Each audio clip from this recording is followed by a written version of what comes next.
I don't necessarily want to make a negative reaction video to a handful of negative comments, but I do want to make the case for why Fujifilm needs to A, improve its autofocus, and B, make better lenses for video. And this is something that I've talked about previously. Also make lenses that are much better at pulling double duty for photographers and videographers. But it's come up again with the introduction of Fujifilm's new XM5 camera. The negative comments I'm referring to is like one comment in particular where people will say something like, "You're using the wrong camera, dummy," essentially, in so many words, to mean that Fujifilm doesn't make video cameras, they make photo cameras. And if there were any doubt or ambiguity about whether that statement is true, which it's not, I think the announcement of the XM5 should put that to rest, because the XM5 is very much a vlogging, content creator focused video camera.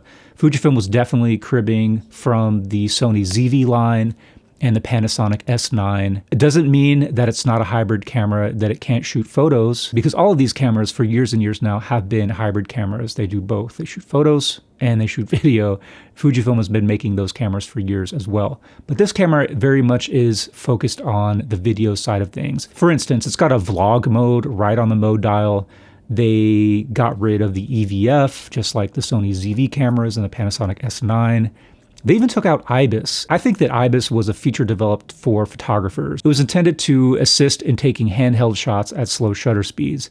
But IBIS, of course, is a boon for videographers as well. But they removed IBIS and put in electronic image stabilization, which is a stabilization method that works for video and doesn't really do anything for photography. There's an omnidirectional microphone with selectable pickup patterns, and the list goes on. And of course, I'm being a little bit ridiculous, maybe a little bit pedantic, but the point is that Fujifilm very much does make video cameras. And I'm making this point because there's no more excuses for bad video autofocus performance and lenses that don't really work well for video. And secondly, prior to the announcement of the XM5 and the 16-55 Mark II, Fujifilm announced that they were coming out with another new firmware for 3 cameras, the XH2S, which I'm using to film this video now, its brother, the XH2, or sister, whatever, and the GFX 100 Mark II. And this firmware is only including new features for video. And the reason they're focusing on these 3 cameras and video features is because they've received a lot of requests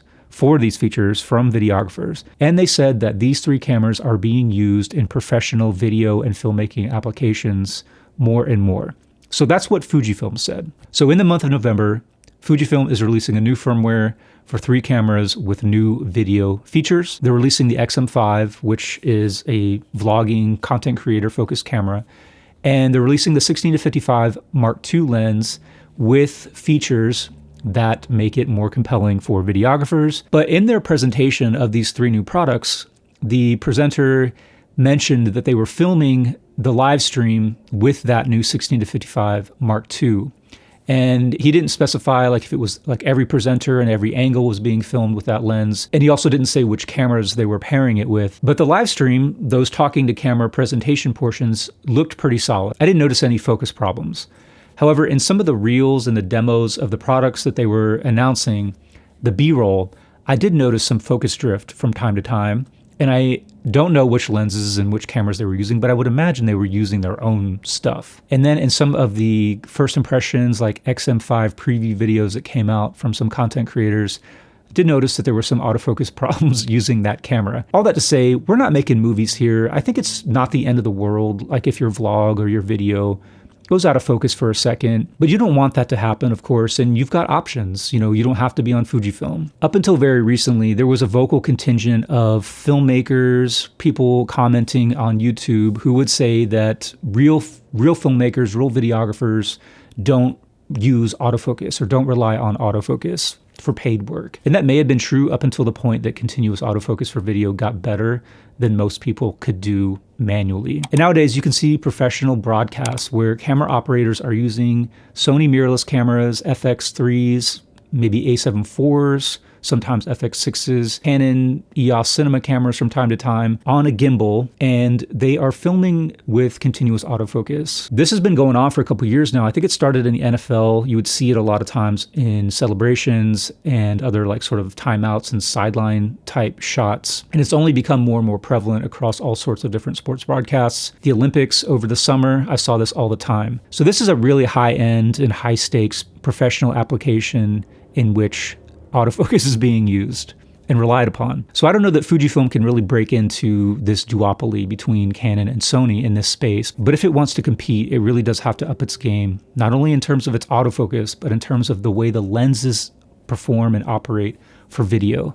And it seems like they're going in that direction. So no matter what anybody says about them not making video cameras or them not wanting them to focus on video, that cart has left the barn.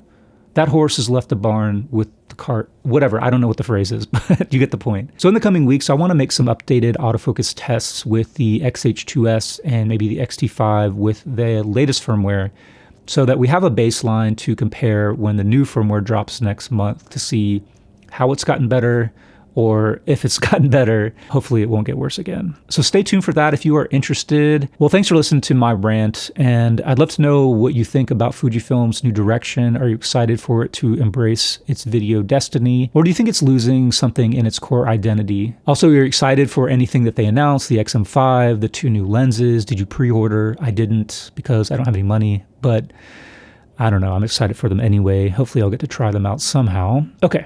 Well, I think that's all I have for you today. So thanks for watching, and maybe I'll see you in another video.